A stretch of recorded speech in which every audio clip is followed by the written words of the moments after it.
Frankie began running down the tunnel. I stayed close on his heels as the reverberations increased in intensity and speed, until I could barely keep my footing. The system of concrete tunnels and bunkers had been constructed well, however, and it didn't split apart or even crack. He took quick turns to the left and right, and I wondered if he was just choosing passages at random. After a couple of minutes, however, he turned to me, sweating heavily, his eyes wild and moving quickly to the left and right. The lights in the tunnel flashed, a deep red glow that strobed on and off in time with the vibrations, giving everything a bloody hue and sending creeping shadows in every direction. There are bunkers just up ahead. They go deeper down. It's our only chance. We have to outweight these things. As if on cue, I heard a wet, slithering sound just behind us. I turned my head quickly, seeing something incomprehensible in the red emergency lights of the tunnel in the moment I looked behind me. The tunnel must have been 9 or 10 feet tall, and the creature took up most of it. All I could see was its monstrous face. It had a giant mouth, like a lamprey's, filled with hundreds of fangs, spiraling around in concentric circles. Embedded in spongy, black skin, the mouth never stopped moving, the teeth moving in and out as the flesh pulsated and quivered. Even after all these years, thinking of that mouth sends chills down my spine.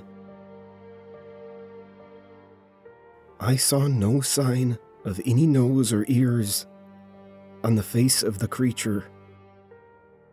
The skin on its body, a shining silver color, constantly rippled as the sleek muscles of the snake worked feverishly underneath the surface.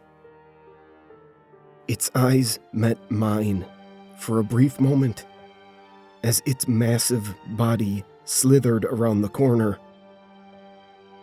Dark, slitted pupils staring down at me with reptilian coldness. It quickly blinked, the eyelids closing in from the sides rather than from the top and bottom, the leathery membranes flicking closed and open in the space of a moment.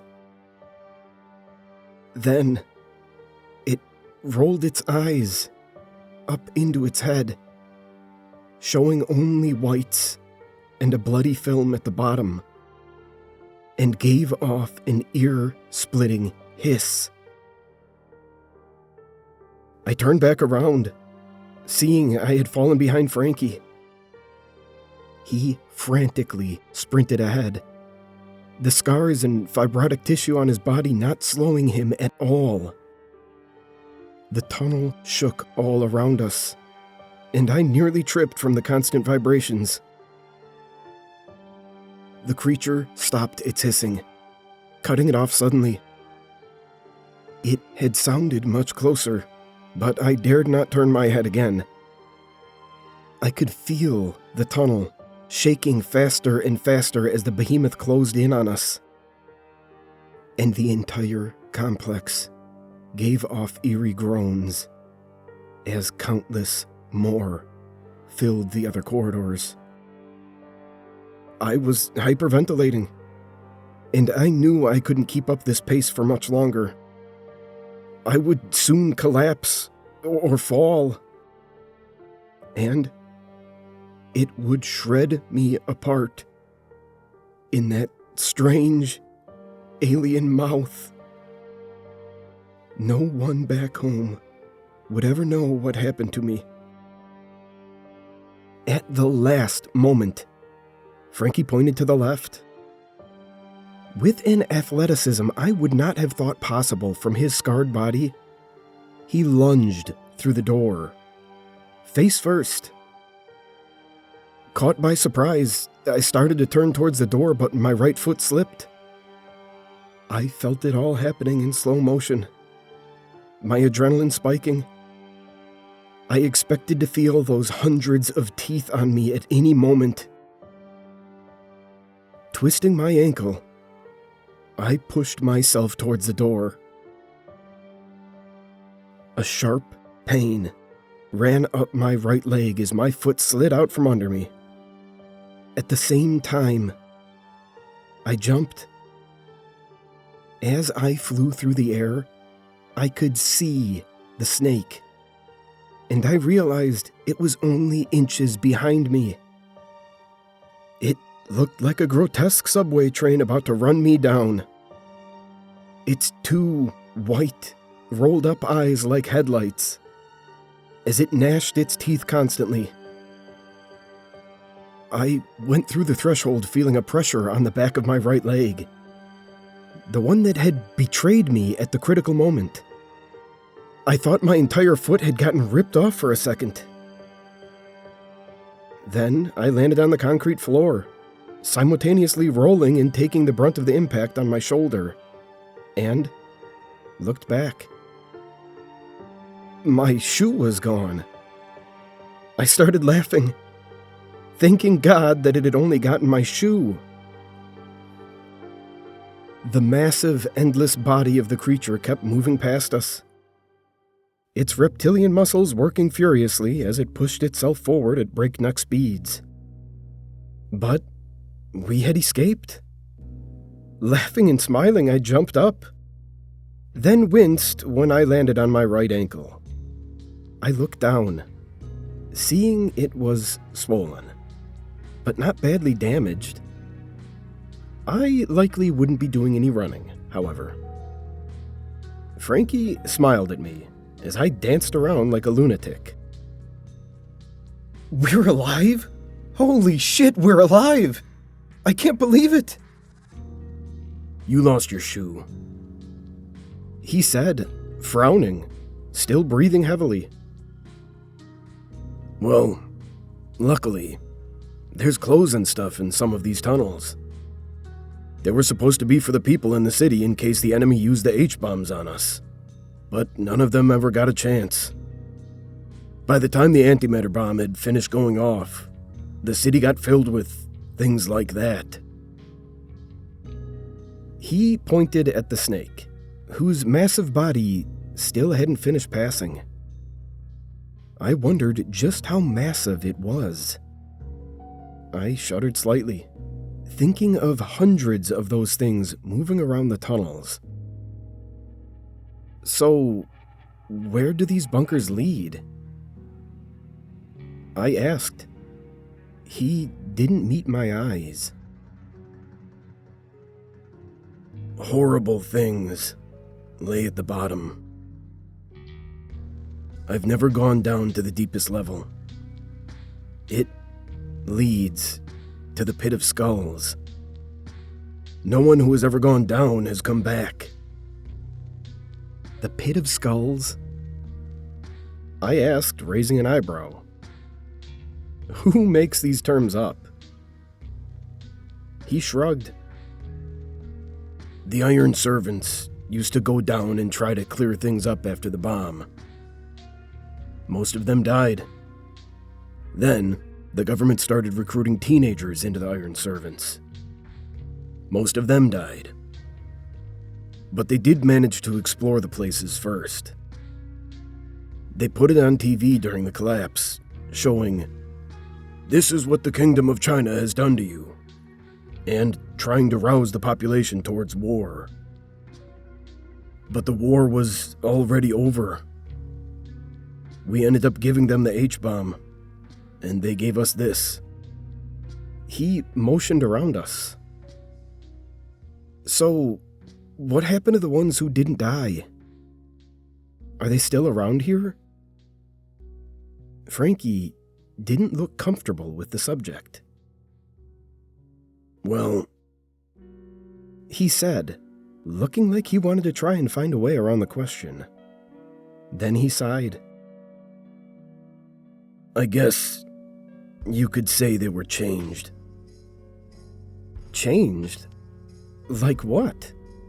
You mean like mentally? Like they had trauma? He laughed at that, doubling over. Mentally? Trauma? No, nothing like that. He wiped a tear from his eye.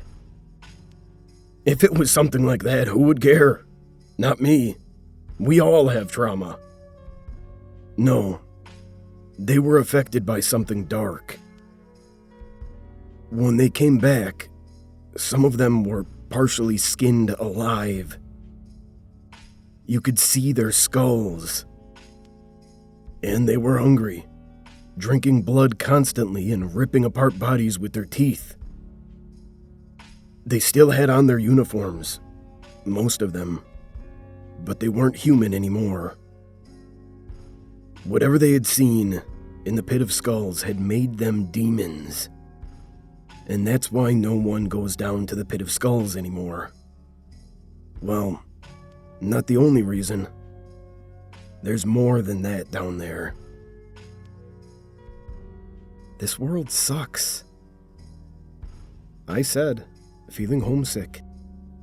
Frankie nodded. Yeah, it does. He said, lowering his head sadly, his scarred, fibrotic shoulders slumping. But this is my home. This is all I know now. What if I could get you out of here? What if I could take you back to my world? No. I won't leave it behind. This is where my friends died. And my mother and father, I think they died here too. This is where I belong. And maybe when I die here, I'll see them all again. Maybe they will be waiting for me on the other side, and they'll say, "Frankie, we missed you. Welcome home." I could have left here 100 times, but this is what I know. Well, we better get moving. The tunnels outside still shook and vibrated with the passage of the snakes. Eerie echoes of clanking steel and shaking concrete ran through the complex. Okay, so where to now? I asked. He pointed down the bunker. Red light glowed on steel walls about 10 feet apart. Metal benches had been fused together in the corner. I saw a dead black screen on the other side of the bunker. Probably some sort of TV screen. It had been built directly into the wall. Past the metal benches, a small slit appeared in the wall, no more than a couple feet wide. I had to turn my body to get through it. I found myself in another bunker. This one had the same setup, with metal benches and a dead TV screen. But these benches weren't empty. Through the red glare of the emergency lights, I saw two bodies sitting side by side. A young woman sat on the right, her body slumped over into the lap of a man in a uniform. They looked like they had both shot themselves. Their bodies had started to mummify in the dry bunker air. In the man's hand, I saw a pistol, still gripped tightly in his desiccated hand. Beneath the young woman's open, filmy eyes, I saw another pistol on the ground. one that she had likely dropped after the final moment. It took me by surprise for a long moment, but Frankie just shot them a quick glance and kept walking. Wait! They have guns! Frankie looked back at me. Guns are dangerous. I don't use guns. I have no idea how you've survived so long here without a gun, I said. He looked at me for a long moment, then pointed to the corpses. They've got shoes, too. Why don't you see if it's your size? I limped over to the man's corpse, hesitating for a long moment, then pried his mummified hand open. It had a texture like leather. I could hear the bones cracking underneath as I moved the fingers. A feeling of revulsion overtaking me. I yanked the gun out of his hand as a smell like cinnamon and rotten eggs emanated from the disturbed corpse. I cracked open the massive cylinder and noticed it still had 8 shots left. It was a beautiful revolver, with a polished wooden handle and silver etching curving down its sides. I saw initials engraved into the wood, saying TH in calligraphy. Only one bullet was missing. I took Frankie's advice and compared the man's shoes to my one remaining shoe, putting them side by side. They were slightly bigger than I would have liked, but in the circumstances, I was grateful. I took the shoes off the corpse, switching my one remaining sneaker for the black leather pair the man had worn. I felt a sense of revulsion, stealing from a corpse. But I knew I would need these things much more than he would. And the shoes ended up fitting surprisingly well. I gave Frankie a thumbs up. He smiled, then looked wearily at the gun. He seemed to have an innate fear of guns.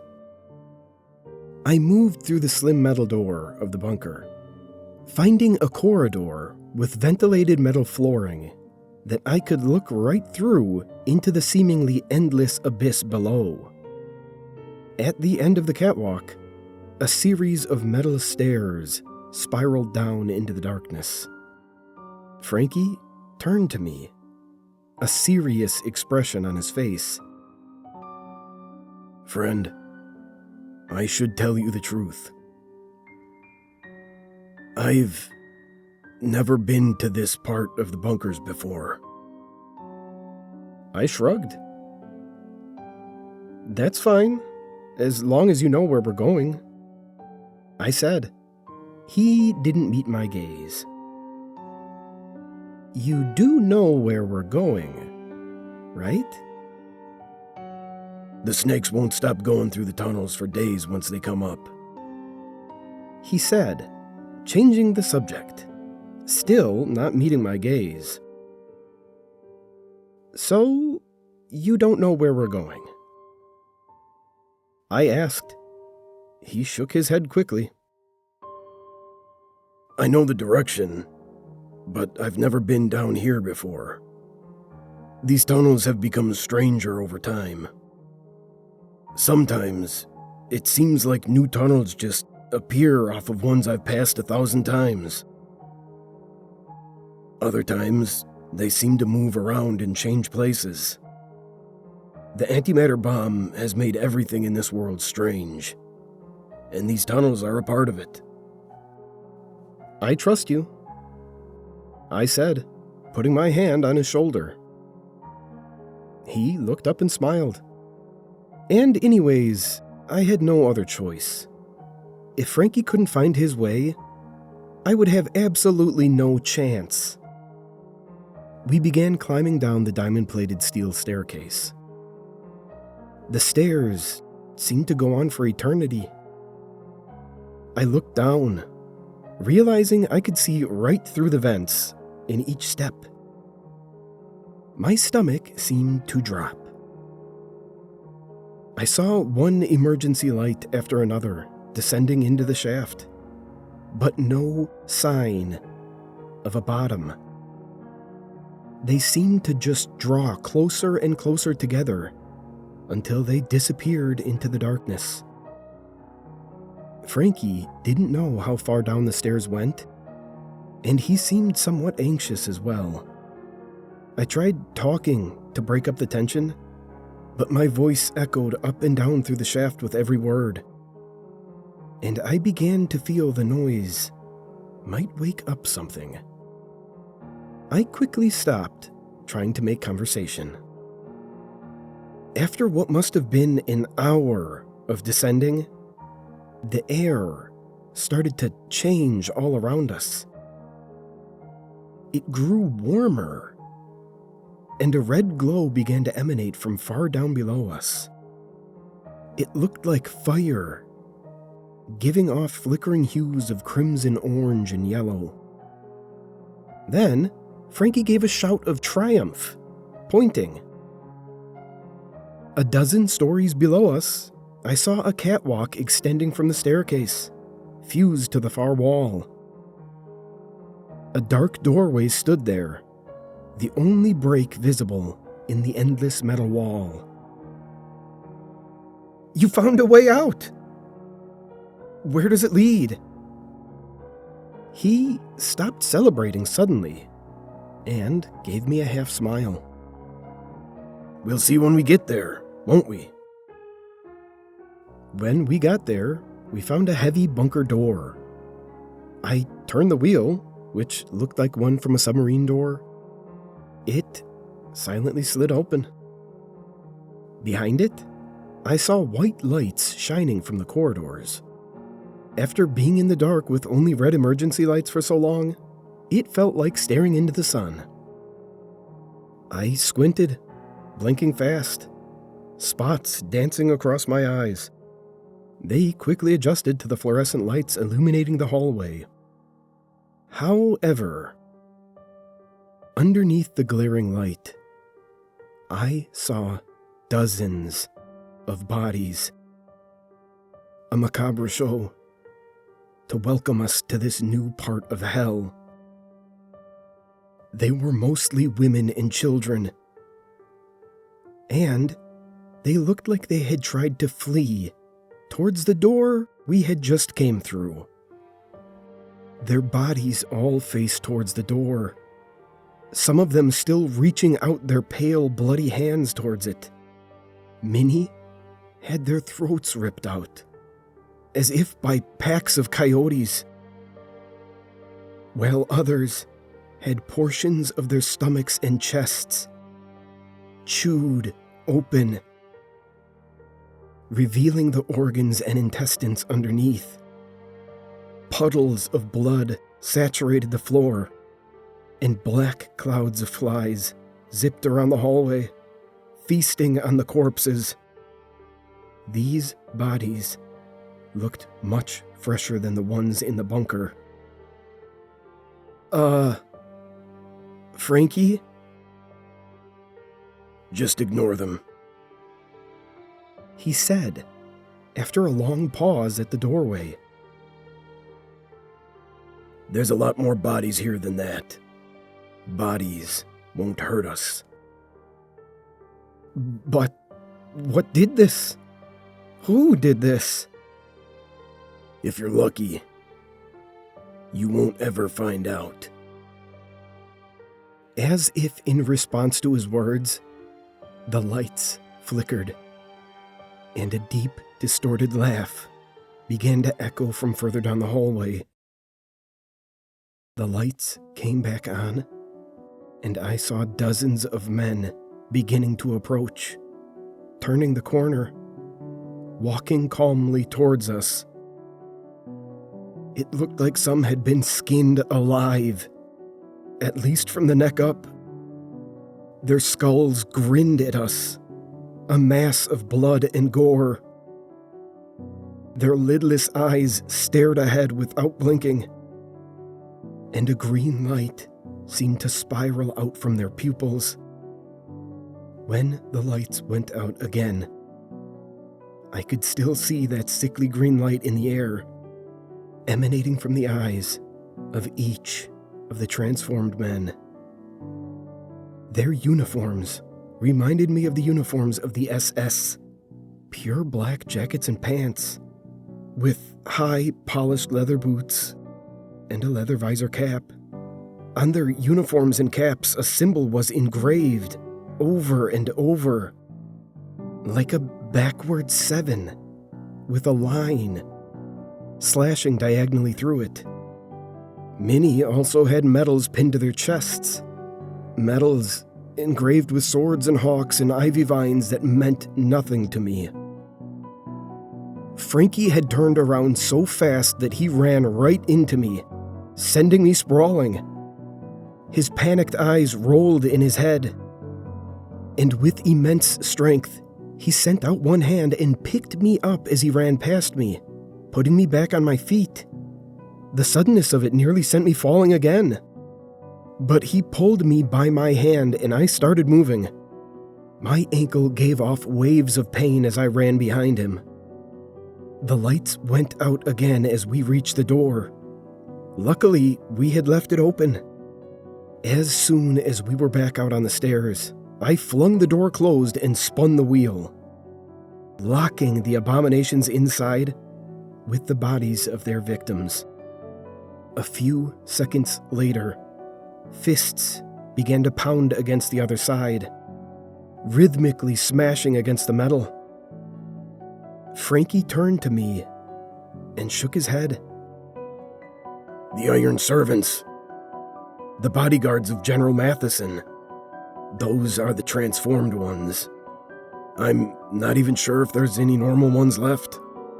I haven't seen any sign of them in months. The surviving Iron Servants used to try to do patrols still, as if they had some control over the city. But they gave that up quickly when most of them didn't return after the first night. So, what now?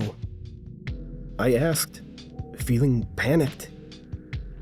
We can't go back up, and that corridor is cut off by those things. Well, we have to go down. Let's hope there's another way out before we reach the pit at the bottom. Is there a way back through the pit of skulls? I asked. He nodded.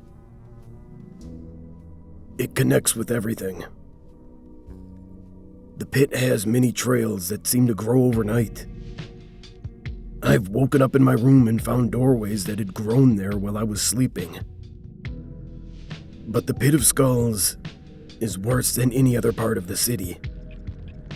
I'd rather deal with the snakes than the creatures down in the pit. Have you ever been there? I asked. He hesitated for a long moment. I've looked in, he said, his face turning pale. Once.